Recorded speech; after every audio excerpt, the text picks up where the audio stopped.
சிலர்லாம் சொல்லுவாங்க, நான் ஏன் பிறந்தேன்னே தெரியல. உடனே சொல்லு, நீ பிறந்தது அவர் உன்னை பிறக்க வைக்கணும்னு நினைச்சா, அதனால தான் நீ பிறந்த. ஏன் வாழ்றேன்னே தெரியல சொல்லணும். கொரோனாலே நீ செத்துருக்கலாம், ஆனால் இன்னைக்கு வரைக்கும் உயிரோட வச்சிருக்காருன்னா உன்னை படைத்தவருக்கு உண்மையில ஒரு திட்டம் இருக்கிறது. உன்னை விட கொஞ்சம் நஷ்டப்பட்டவெல்லாம் தற்கொலை பண்ணிட்டான், ஆனால் நீ இன்னைக்கு உயிரோட இருக்க. ஏன் தெரியுமா?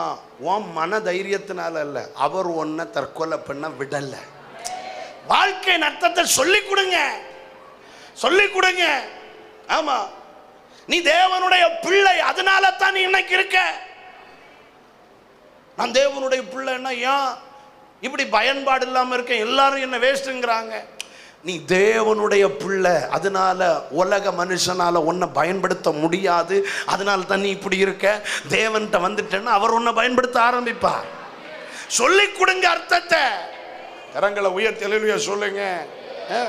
நீ யாருன்னே தெரியலையா? நீ தேவனுடைய ஆலயம். சொல்லிக் கொடுங்க. வாழ்க்கையின் முக்கியத்துவத்தை சொல்லிக் கொடுங்க. நான் ஒன்றுமில்லை, ஒர்த்லெஸ், மீனிங்லெஸ், யூஸ்லெஸ் இப்படிலாம் சொல்லிக்கிட்டு நிறைய பேர் இருக்கிறாங்க. அவர்களை அவிழ்த்து கொண்டு வர கர்த்தர் சொல்லுகிறார். அல்லேலூயா சொல்லுங்க பார்க்கலாம்.